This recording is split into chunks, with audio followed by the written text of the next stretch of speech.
Okay. Um, Let me go back to it. I had to change my Wi-Fi, so I think we should be good now. Maybe. Okay. So,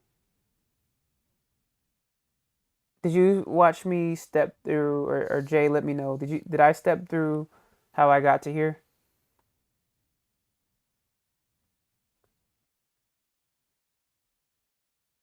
Jay, you there?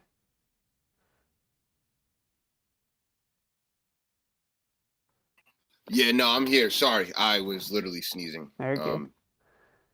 Yeah. Let me pull this. Let me pull you back up again real quick. All right. What was your question? Sorry. You're good. And I was just saying, when you last heard me, what did I last say? Oh, so you were cutting out as you were going through your thought process of the if any contract has a tether token, does the Oh, contract yeah, fit the special requirements for tether because it's a different ERC20 token? yeah. Gotcha. Okay. So yeah, basically, I was making sure that I do check these and make sure that if I have certain tokens, whenever I go and read into the code and start doing the review, are there specific checks for the typical vulnerabilities found with those tokens? So yeah, that's right. I was answering Robert's question, and I do that while I am looking for bugs. I kind of have those in the back of my mind, and I just start jumping into the code. So, so that's pretty much my process. I go through. I may see like deposit. If it's very important, I'll go to my notes like this, and I may have it here. I may or may not have it. Deposit. Yep. So I have a thing titled main functions, and I'll put the deposit, and I'll basically just say what it does and try to explain my thoughts around what this deposit function does. Maybe is there interesting logic going on? Are there any requirement checks that's used? And I do these for some of the most important functions. After a while, once I started understanding the contracts, I kind of stop with like this is my own hand holding process. I kind of stop with these and then I'm able to like just internalize it um, as I'm reading through the code and I begin shifting to just writing notes inside of here. Um, at the same time, what I will also do is I have a section titled questions slash smellies. And auditing auditing and pen testing both you have something called code smells, which basically just says something smells fishy, it smells a little funny, you might want to go check that out. So I'll create a bunch of checklists of things, and I need to go back and check and make sure these weren't actual bugs. But I make a checklist of stuff that I want to run down and figure out if it's an attack vector. Uh, and so let's look at slippage.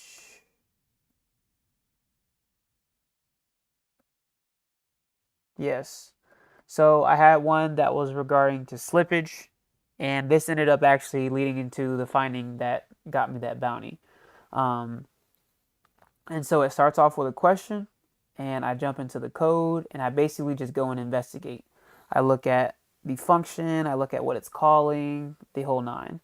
Um, and so fast forward, or actually I'll pause there.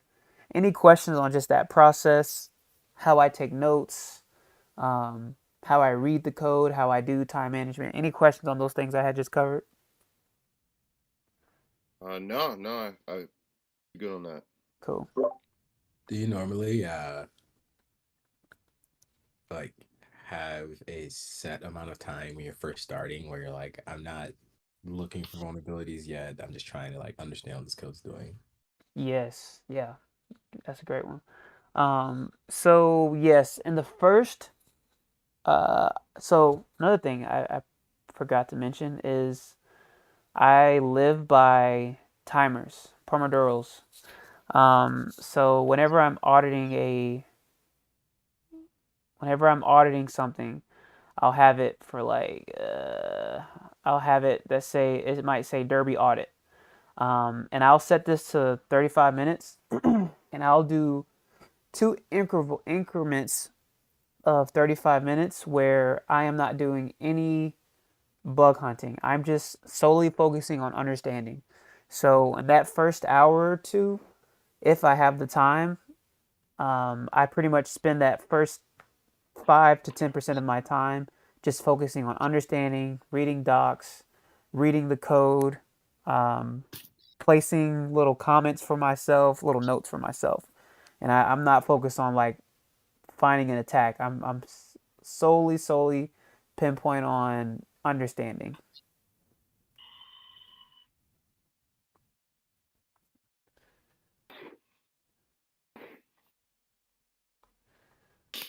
Cool. Any other questions?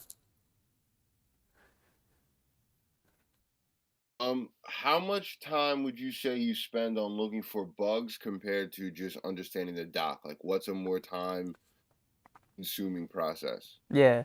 So let's say for this contest, I may have had some more time, but let's say I have exactly 2 hours a day to focus. And then let's say the contest runs for a week. So that's about 10 hours total. I will spend that first 30 minutes of those 10 hours to spend on understanding. And I don't know if it equates to 5 to 10%, but basically I spend about 5 to 10% of my total time that I know I have on understanding and reading docs.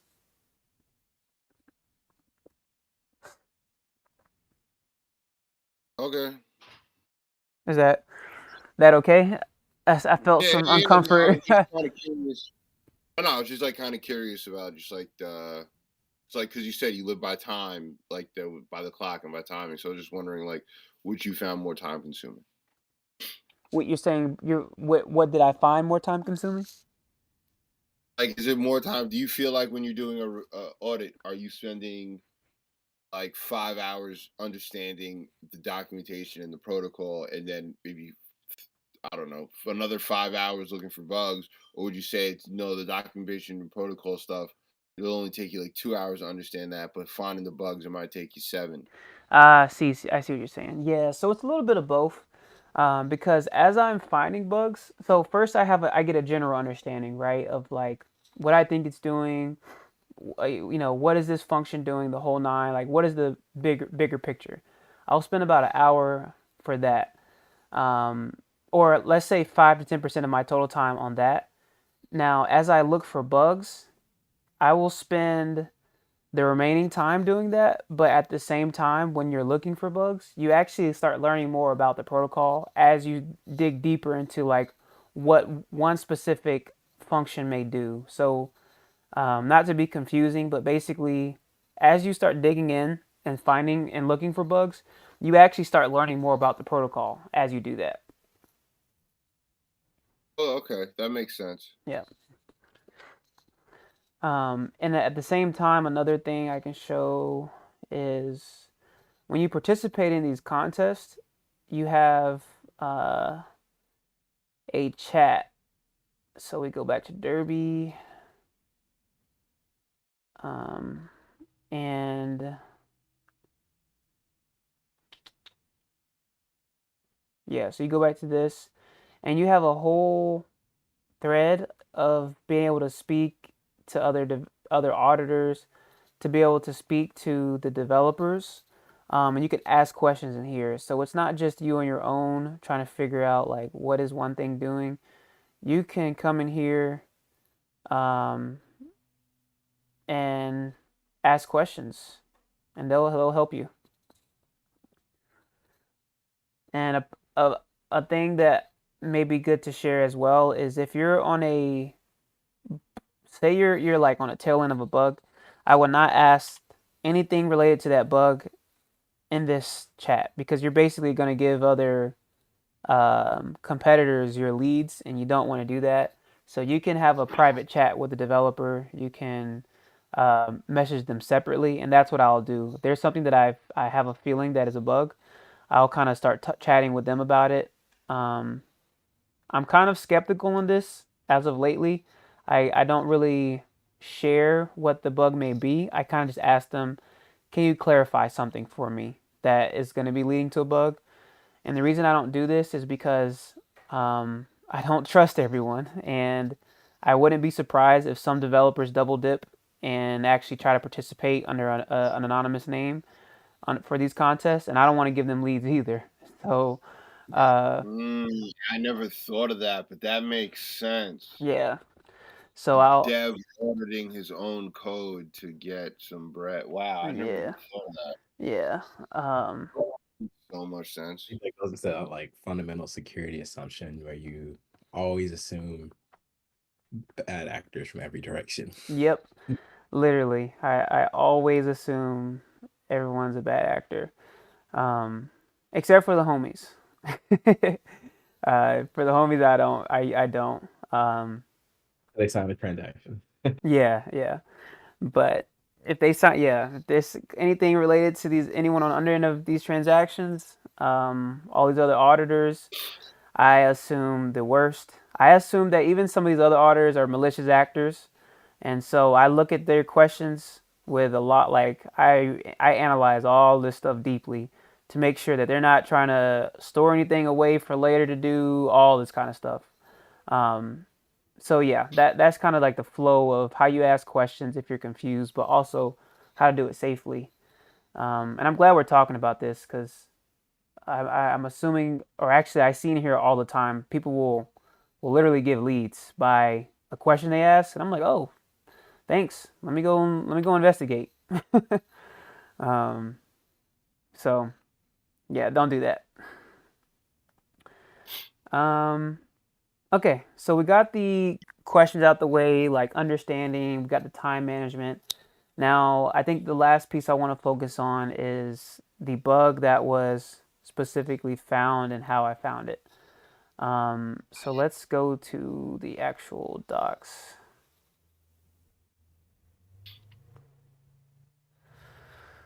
Let's go to a few findings or raid report. Um, and this one was the one found by me. All right. So this is my exact finding. If you submit a finding and it's duplicates, you don't get as much money. But if you get selected the best finding, you get a little bit of extra bread. So I actually got selected to have the best finding, so they I think I got a little bit more of a payout for this one. So this one is I titled it "Unprotected Slippage Tolerant." Actually, let me read it from here. I don't like this view. It's kind of it's a little janky to me.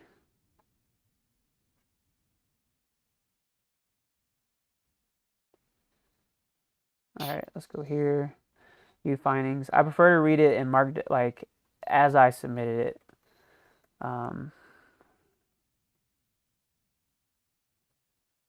Okay. So I titled it "Unprotected Slippage Tolerance Can Lead to User Protocol Loss of Funds." Um, so essentially, let me read through the summary. Slippage is the difference between the expected price of an order and the price when the order actually executes. If the slippage tolerance is set too low, a transaction will not execute, and if the slippage tolerance is set too high, users will lose money for paying more per token than intended during a swap. When a rebalance is ready to take place on Derby, any user can front run the rebalance exchange call, setting the slippage tolerance to be 100% for the exchange swap. So now, what this basically means is there's a few things wrong with this. There's an external call that anybody can call. It's not protected. And then there's a parameter you can input that's for slippage. And kind of like I said, is when you go to execute, like in terms of DeFi and trading, when you go to make a trade, slippage is that difference between what that price is going for and then what it actually, like when that transaction hits the market, what does it actually go for? Um, so if I set it to be 30% slippage, that's only like a 30% range that price will change. If I set it to be 100% slippage, that means I could be losing out on a lot of money. If I think I'm buying something for 30 freaking dollars, and then I go up to the cash register and buy it, and they're like, "Hey, bro, this is gonna be 60 actually." That's essentially what's happening. Like they just upcharging the hell out of me. So if you take that in terms of DeFi and what's happening here, that's the thing I'm trying to explain. And so I try to break that down and try to explain it in layman's terms, and then um, you have to have the vulnerability detail. So this is basically like a proof of concept, but a like a light proof of concept. You have to have the call trace, right? So I talk about this is the first thing that a user can call. It's external. They can pass in the slippage.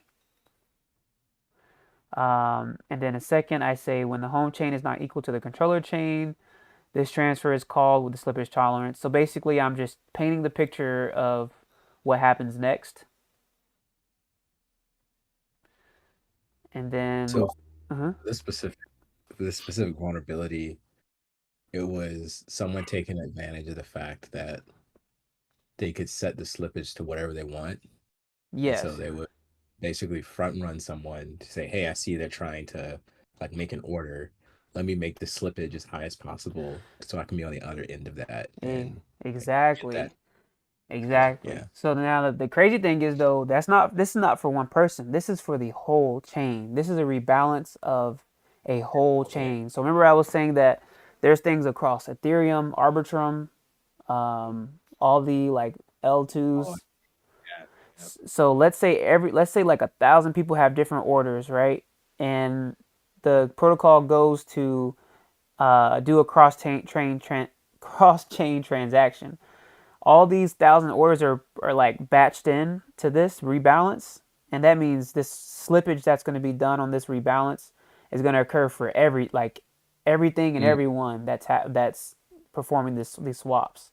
So um, yeah, that's essentially right. It's for the whole chain instead of an individual user.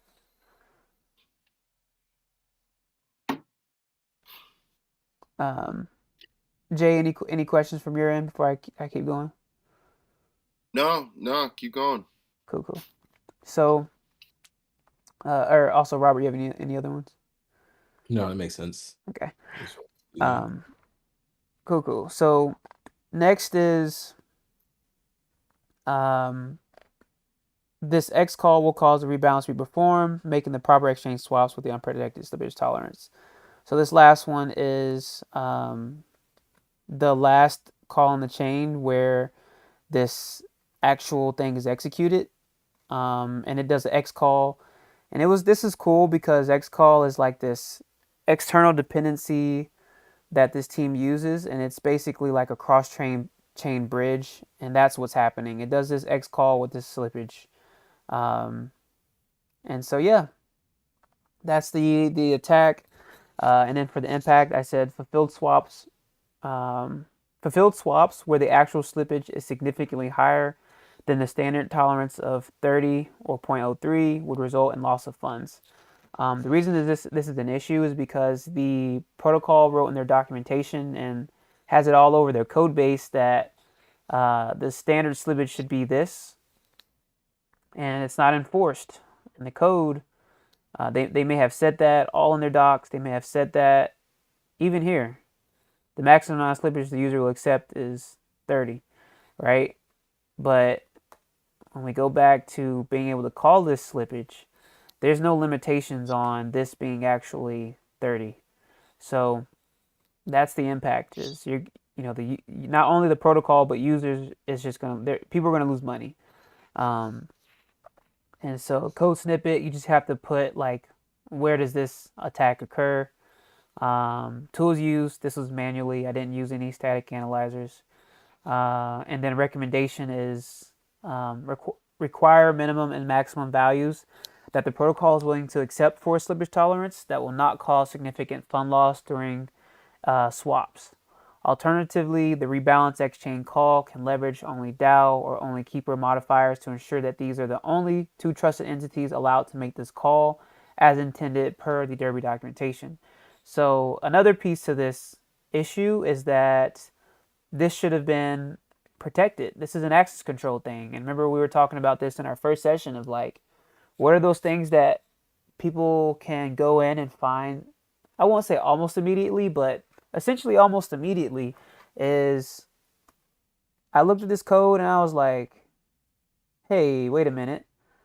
This isn't, let's see. Yeah, I said this is external payable. Anybody can call that. So what can happen? What can go wrong?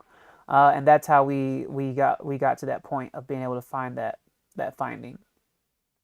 So yeah, once you kind of draft that up, and if you paint a good picture, um, and if you have duplicates, that's perfectly fine. All these other auditors found that. Um, and if you, oh dang, that sucks. This dude he had two different ones, but they lumped it into one. They tried to see if they can get some more findings out of that. But yeah, if you have other auditors that find it, they will throw that under as a duplication. But if you have the best description out of all of them, you'll get a little bit more points for that.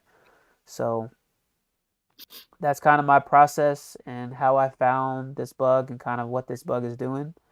And that led to, where is the Discord? That led to these rankings here. I think I was like 30 something out of the 207 right here. Yeah. So yeah, fun little contest. Learned a lot about slippage. That was the first time I ever found that kind of bug. And yeah, got to have some fun and learn and help the community.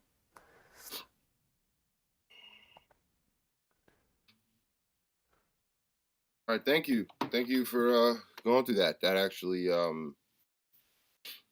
is actually really good insight because I just seeing like just like how you it's like good proof to show that like in practice like something simple like slippage and access control can be used to find a bug Mm-hmm. that turns into a good finding. So is that finding considered like medium, high, critical? Would they rank it as? Oh, yeah, yeah, yeah. Good one. So, um, I on my end, I put it as high because kind of like how I was explaining is since it was the whole protocol itself, I thought that would be a high vulnerability versus just like a person. But they disagreed. They decided that let's go to it. And this is actually a really great question because you learn a lot about how they view this. Um, oh no, did they take it all out? Usually there's notes under it. Like people will comment about this and why they may have disagreed, but essentially I labeled it as high. Let's see what other auditors labeled it as. Labeled it as high. So essentially they should have made this high. Like everyone is saying this is a high vulnerability. Yeah. But the protocol disagreed and they labeled it as medium, or it could have been an oversight. I don't know. I probably should have escalated that and said that literally everyone said this is a high. It should be a high. But yeah, when you're doing That was contests, funny 'cause to me, it feels like this is not. I guess. I mean, I guess it could be like an attack vector, but it feels like more of like a fault in the code logic than something that's like um what you would call it than necessarily like a way you would like because it's not like you can it's not like the protocol with this bug will be drained of all its funds. mm-hmm, correct. Yep.